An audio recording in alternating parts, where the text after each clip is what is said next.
வணக்கம். ஜவைஜட் ஃப்ரம் ஜவாதுபட்டி குழு power writer அப்படிங்கிற யூடியூப் சேனல் மூலமாக உங்களை மீண்டும் சந்திப்பு ரொம்ப பற்றற்ற மகிழ்ச்சி. அத்தோட எங்கள் சேனலை சப்ஸ்கிரைப் பண்ணுங்கள், பெல் பட்டன் அழுத்த மறந்துடாதீங்க. அத்தோட எல்லாத்துக்கும் ஷேர் பண்ணுங்கள். ஒரு வழியாக மோதல் முடிவுக்கு வந்தாச்சு. அண்ணாமலை விஎஸ் தமிழிசை ரெண்டு பேரும் ஒரே கட்சி, எல்லா கருத்து மோதல்கள்.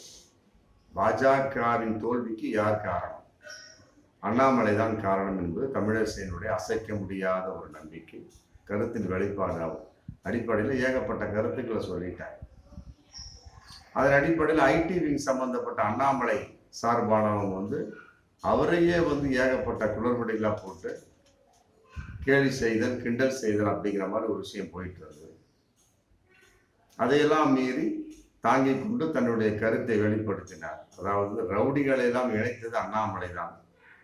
கடுமையாக கண்டிக்கத்தக்க ஒரு விஷயம். மற்றபடி அதிமுக கூட்டணி வச்சிருந்தா இன்னைக்கு நம்ம 20 இடத்துல வந்திருக்கலாம், இதை மிஸ் பண்ணிட்டார் அப்படிங்கிற ஒரு மிக அப்பட்டமான ஒரு கருத்தையும், ஒரு பப்ளிக்கான ஒரு ரகசியமான ஒரு கருத்தையும் சொன்னார். இது அமித்ஷாவுக்கு மத்திய பாஜக அமித்ஷாவுக்கு தெரிஞ்சிருச்சு. காது கேட்டின உடனே ஒரு பொதுக்கூட்டத்தை கண்டிக்கிறார். ஆந்திர மாநிலம் சந்திரபாபு நாயுடு பதவி ஏற்கக்கூடிய அந்த பொதுக்கூட்டத்துக்கு எல்லாரும் கலந்துக்கிறாங்க. அந்த பொதுக்கூட்டத்தில் தமிழிசையும் கலந்துக்கிறார். மோடி, அமித்ஷா, வெங்கையா நாயுடு எல்லாருமே கலந்துக்கிறாங்க. கலந்துக்கிற சமயத்தில் எல்லோருக்குமே வணக்கம் வைத்து கொண்டு வரக்கூடிய தமிழிசை அமித்ஷாவுக்கும் வைக்கக்கூடிய சமயத்தில் உடனே கூப்பிட்டு கண்டிக்கிறார். அதை கண்டித்ததின் வெளிப்பாடு என்ன வசனம் என்பது இன்ன வரைக்கும் யாருக்கும் தெரியவில்லை. அவர் சொல்றாரு, கட்சியை மேம்படுத்தணும்னு சொல்லி கொடுத்தார். மற்றபடி கட்சியை தவறான வரையில் செலுத்தக்கூடாது அப்படின்னு அமித்ஷா சொல்லான்னு போட்டு போயிட்டு பேட்டி கொடுக்குறார் தமிழிசை. ஆனால் அவர் கைகாட்டிய ஒரு விதம், அமித்ஷா பாஜக கைகாட்டிய ஒரு விதம், அவருடைய வாயின் கோலெல்லாம் வச்சு பார்க்கக்கூடிய சமயத்துல கட்டாயமாக மிகப்பெரிய ஒரு கட்டுப்பாடுகளை விதித்திருப்பார் அப்படின்னு தான் தோணுது. ஆமா, தன்னுடைய ஒரு கட்டுப்பாட்டை மீறி கட்சி நபர்கள் இருக்கக்கூடிய பிரமுகர் இருக்கக்கூடாது அப்படிங்கிறது எல்லா கட்சியிலையுமே உண்டு. அதன் அடிப்படையில் அதனால மிக பயங்கரமான ஒரு கட்டுப்பாடுகளை கண்டிக்கிறது. இத்தனைக்கு தமிழிசை பழைய முன்னாள் முதல்வர், இது கவர்னர், மற்றபடி தமிழக பாஜக தலைவர், ஏகப்பட்ட பொறுப்பு, தேசிய அளவு கூட பொறுப்புகளை இருந்திருக்கிறார். அவைகளையெல்லாம் பொருட்படுத்தாமல் இப்போதைக்கு சாதாரண ஒரு ஆள் தானே எல்லாத்தையும் ஃபர்ஸ்ட் தமிழக பாஜக தலைவராக இருந்த வகையில் ரிசைன் பண்ணி மற்றபடி இன்னொரு ஆளை போட்டாச்சு. தமிழக மற்றபடி கவர்னராக இருந்த 2 மாநில கவர்னராக இருந்தவரை ரிசைன் பண்ணி தென்சடை நின்றார், அதில் தோத்து போயிட்டாரு. மற்றபடி தேசிய அளவுக்கு இருந்தக்கூடிய சமயத்தில் அதுக்கு மாற்றப்பட்டார். இந்த மாதிரி இன்னைக்கு ஒரு எந்த ஒரு பொறுப்பில் இல்லாதவர். அதனால அவருடைய கருத்து அமித்ஷா அவருடைய ஒரு கண்டிப்பு மிக வேகமாகத்தான் இருக்கு. ஒரு குறிப்பிட்ட பதவியில் இருந்திருந்து, பொறுப்பில் இருந்திருந்து அவருக்கு அந்த ஒரு மரியாதை வந்திருக்கும். அதனால அதை எதிர்த்து இன்னைக்கு அந்த நாடார், அவருடைய இனம் சமூகமான நாடார் சமூகமே பயங்கரமா போஸ்டர் கலாச்சாரம் பண்ணி கட்டாயமாவது அமித்ஷாவும் அண்ணாமலை மன்னிப்பு கேட்க வேண்டும் அப்படின்னா இன்னைக்கு போஸ்டர் கலாச்சாரத்தை ஏற்படுத்திட்டாங்க. சும்மா இருக்க முடியாது இல்லையா? அவங்களுடைய சமூகம் நாடார் சமூகம், தமிழிசையும் நாடார் சமூகம், மற்றபடி அண்ணாமலை வேறு சமூகம். அதனால இதை விட்டுவிடக்கூடாது போட்டு அண்ணாமலையும் அமித்ஷாவும் மன்னிப்பு கேட்க வேண்டும். எங்களுடைய சமூகத்தை நீங்க இழிவுபடுத்திட்டீங்க அப்படிங்கிற கான்செப்ட், அது ஒரு போஸ்டர் கலாச்சாரம் போச்சு. அதுக்கு பின்னால திருச்சி சூர்யா சம்பந்தப்பட்ட வகையில் ஏகப்பட்ட அவரு ஆல்ரெடி பிரச்சனைக்குரிய முறையினாக இருந்து அப்புறம் பிறகு ஒன்று சேர்க்கப்பட்டு அப்புறம் சமாதானமாக இருக்கப்பட்டு பிறகு கட்சி சேர்க்கப்பட்டார். அவரு சொன்னார் தமிழிசையை நோக்கி தான் பல விதமாக சொன்னேன். ஏன்னா திருச்சி சூர்யா அண்ணாமலையினுடைய ஆளு, தமிழிசைக்கு எதிராக தான் பேசினாரு. ஆமா, அவருடைய கருத்துக்கள் ஏற்றுக்கொள்ள முடியாது. மற்றபடி அவரு காலத்திலே பல ரவுடிகள் குற்ற பின்னணி உள்ளவர் சேர்க்கப்பட்டார்கள்.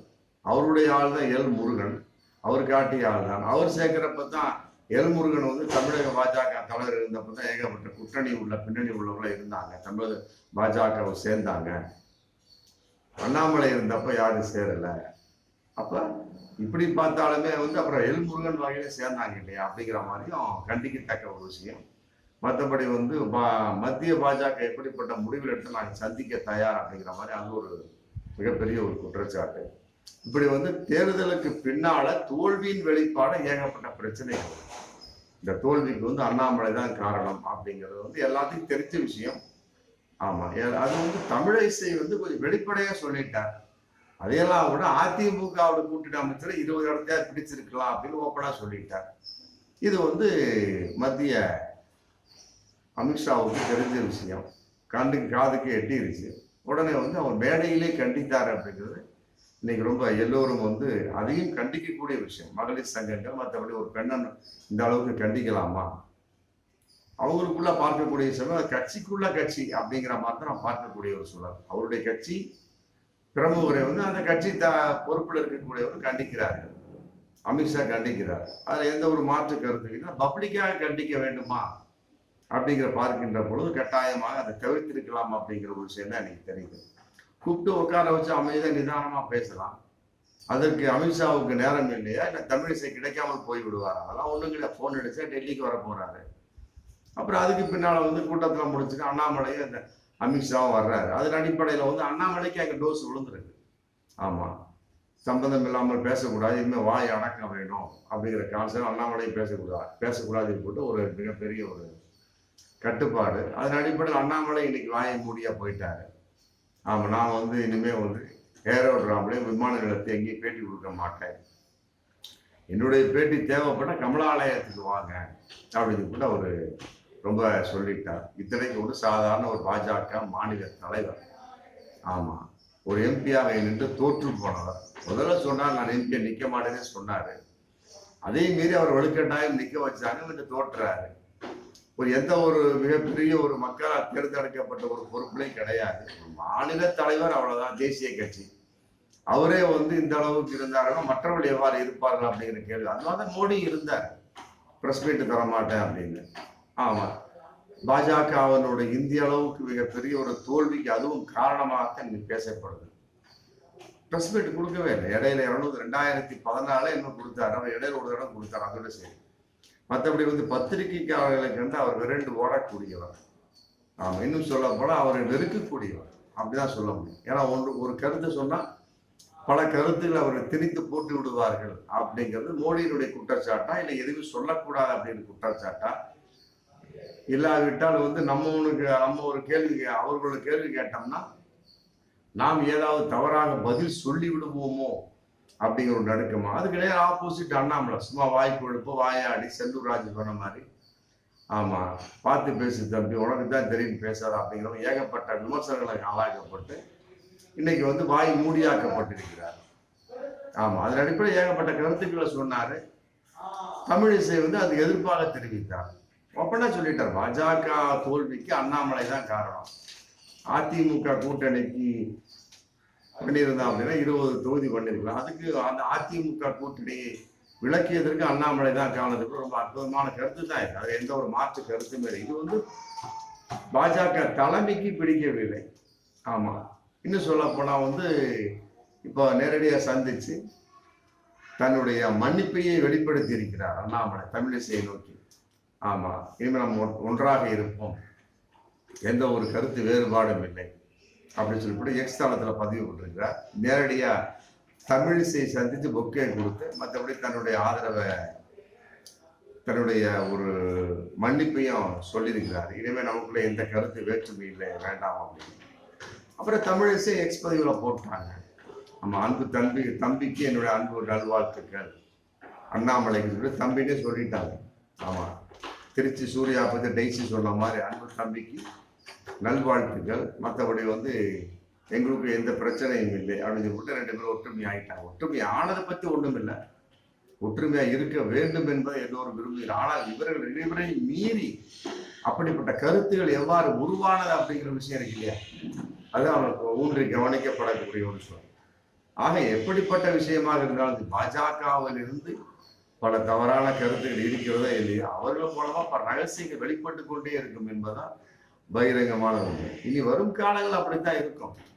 ஆமா, உடனே அதுக்கு தகுந்த மாதிரி அண்ணாமலை சொல்லியிருக்கிறார், உங்களுக்கு மிகப்பெரிய ஒரு பதவி காத்திருக்கிறது அப்படின்னு சொல்லியிருக்காரு. அதன் அடிப்படையில் வந்து பாஜக அவருடைய மாநில தலைவர் செயலாளர், மாநில தலைவர் பொறுப்பை அண்ணாமலை காப்பாற்றி கொண்டிருக்கலாம் அப்படிங்கிற ஒரு தகவல் இன்னைக்கு போயிட்டு இருக்கு.